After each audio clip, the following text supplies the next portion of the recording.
two fast tracks. You have entertainment or war. And entertainment, who cares? If you're a journalist reader, you focus on war. The networks worked overtime to produce so-called video enhancement elements, like graphics, promos, and special music. I want you to know Eyewitness News is there. We're working on the front line, overseas. They were preparing for what they called news immersion. Their war was for ratings and revenues. A CNN graphics designer in Atlanta confided to a friend that he was told to sex it up. Bombs don't work. That's correspondent Bill Neely of Britain's ITN. War coverage soon developed its own routines, with anchors tossing to constant updates from embed reporters and in-studio analysis by network generals. One result, glitzy, round-the-clock, fast-paced coverage that was often misleading, inaccurate, and rarely corrected. Just more militainment. From the headlines. These entertainment values stimulated a demand for even more excitement from video game makers like KumaWar.com, who turned the war into an interactive commercial experience. Of actual news events occurring around the world right now. Through British eyes, the U.S. channels lacked journalistic distance. By and large, in the American networks, you would hear people talking about we, as though the American the network was actually in the war. In the States, as far as I can ascertain, there is a presumption that politicians are right and honest and truthful. That is the default from which everything else operates. Some UK journalists like John Pilger and Robert Fisk opposed the war. Others felt constrained. If, say, for example, you cease to base your news agenda on the words and deeds of official sources, of the Prime Minister, of the government, and start to base it instead on gathering alternative perspectives, on gathering news from unconventional sources, then you will be somehow exposing yourself to the risk that you'll be accused of bias. Even as the military encouraged action coverage, Pentagon advisor John Rendon recognized the dangers. There's a convergence of content. News, information, and entertainment needs to be separated. Right now, there's a blurring of the lines on all three. And if you can think about it just in terms of how music comes up underneath news pieces as a form of dramatization, it changes the dynamic. And if the vehicle that delivers this information is all the same, then the viewer, the listener or the reader will find a hard time distinguishing between the three. Undaunted, the channels produced branding liners, some taking the government campaign theme, the war for Iraqi freedom, as their own. One proposal to call the war Operation Iraqi Liberation was discarded because that spells oil. It's Operation Iraqi Liberation. Tell me, what does that spell? Operation Iraqi Liberation. O-I-L.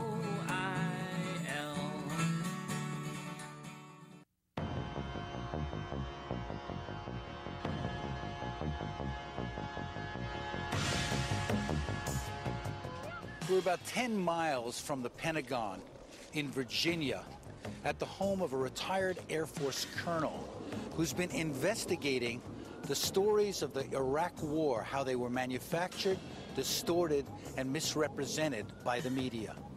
I heard heard military guys say things about the Iraqis that there's something wrong here. Sam Gardner, I'm a retired Air Force colonel, and I have taught strategy in military operations at the National War College, at the Air War College, at the Naval War College.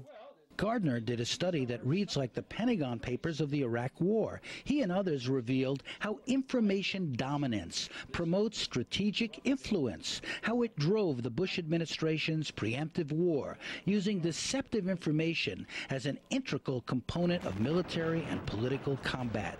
This goes beyond just influencing what we think. It aims at controlling what we think about. Corporations seek market share. This administration sought mind share. Every morning at 9:30, they would have the message phone call, and it would involve the White House Office of Global Communications, the Pentagon Press Office, a media advisor, the people at Central Command, and sometimes the people in the State Department. And their notion for that day was to coordinate the message and After that, they would talk to the Brits so that the message in London matched the message in Washington. One message, one idea, push it out into the media. Right. Dominate today's message with, and you can almost identify by day what the message with.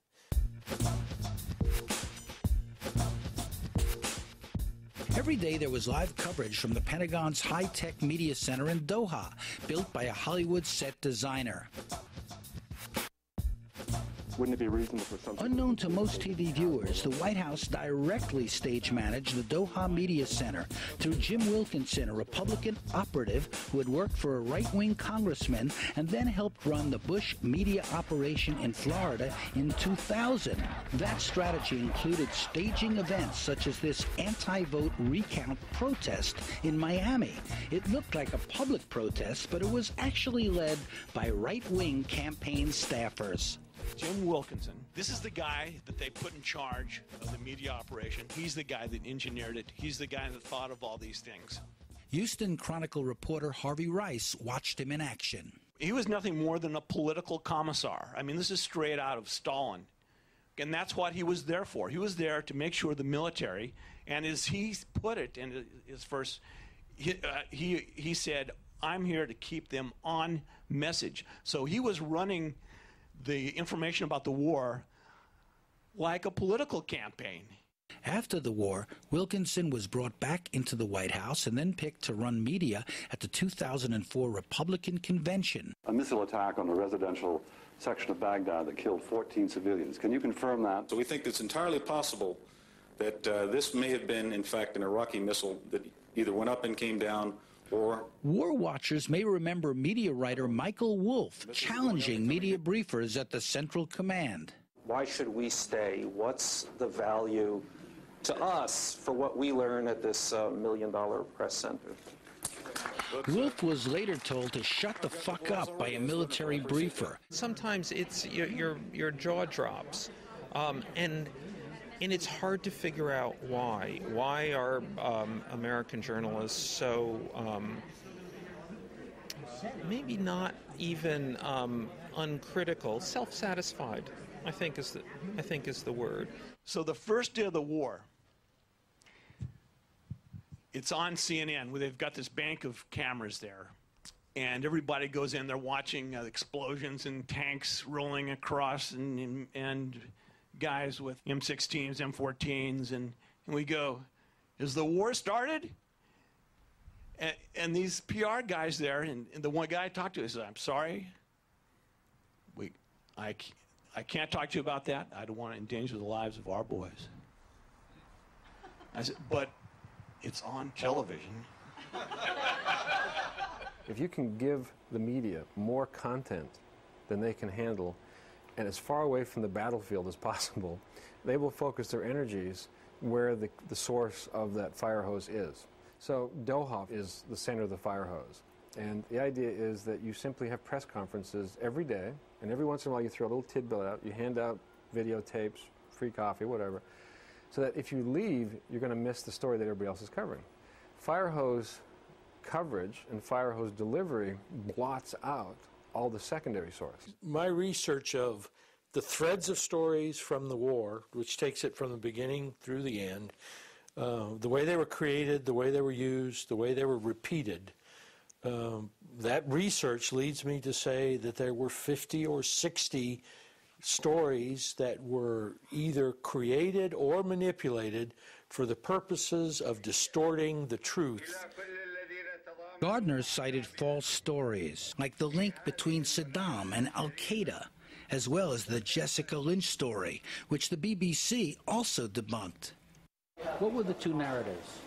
The American narrative, as well known, is the great hero, the great heroine, who was captured under fire, who was then taken to hospital, potentially mistreated. American Special Forces went in, all guns blazing, rescued her against hostile fire. There was no resistance. The Iraqi doctors had been caring for her, given the circumstances, as well as could have been. And that a lot of the more dramatic elements of this story may have been embellished. That story ended up hanging around for about a week, and that's why she's called a hero. Well, it turns out all of that was wrong. When Rumsfeld was asked about this the next day, he refused to comment on it, although I know he knew that she had not been shot, stabbed, and emptied her weapon on the bad guys. So it hung around. Information dominance requires censorship. Little attention was paid to U.S. weapons that caused mass destruction, like legally prohibited cluster bombs that target civilians. It was a cluster bomb. The bomb with multiple mini bombs is dropped from an aircraft focusing on targeted areas. South African viewers learned about how cluster bombs worked and what damage they caused. An underreported fact: half of Iraq's population is under the age of 15. These young people became a primary target. This is what Baghdad's pediatric hospital looked like, floor after floor of cluster bomb survivors. This was filmed not by a network, but by independent filmmaker Patrick Dillon. Human Rights Watch reported cluster weapons caused hundreds of civilian casualties like these. There was extensive use of napalm-like Mark 77 firebombs. It was denied at first, but then admitted. More onerous was the almost total blackout on the use of radioactive depleted uranium, which hardens anti-tank weapons. This is especially ironic in light of Washington's constant claims of an Iraqi nuclear threat. The issue was covered overseas. Arnim Stauff, a German journalist, documented this proliferation in an Emmy Award-winning report for ARD in Germany. Wissen Sie, dass gerade dieser Panzer hier radioaktiv ist? Nein, da ist nichts, sagt der Soldat, überhaupt nichts. Aber wir haben es gemessen. Nein, er ist nicht radioaktiv, dieser Panzer sowieso nicht. Er ist mit Uranmunition abgeschossen worden. Sorry, ich muss jetzt weitermachen. In the British back office, a list of The BBC took viewers into a back room at the Coalition Media Center. On the wall, a list of subjects briefers were ordered to avoid. On that list, DU, or depleted uranium. There have been a number of studies of misperceptions by viewers that many Americans believe that there was an Al-Qaeda Iraq connection, that many Americans believe that there were Iraqi hijackers attacking the World Trade Center. I think that's part of the campaign. It was a very conscious effort to use terms that would have people connect in their minds Iraq and the incident of 9/11. You imply that these are the same kind of people, and if they're the same kind of people, they must have had something to do with it. To threaten us. Had they done an hour's worth of research, they could have had a paragraph in their story which said, the Pentagon said this, however. There were no however paragraphs. The new information dominance strategy worked thanks to advice from marketing experts, Hollywood producers, and communications specialists like John Rendon, who were monitoring the media worldwide. Their job was to keep the public well propagandized. Is that there were 5 wars in Iraq. There really was the reality of combat operations from the air, on the ground, and from the sea. The second war was the war the United States saw. The third war was the war that Europe saw. The fourth war was the war that Arab audiences saw. And the fifth war was the war the rest of the world saw. And as we monitored that in real time, we found that none of them were ever in alignment. When you look at the war in Iraq, it's at times impossible to separate media, CIA, public relation firms, government propaganda. It all came together.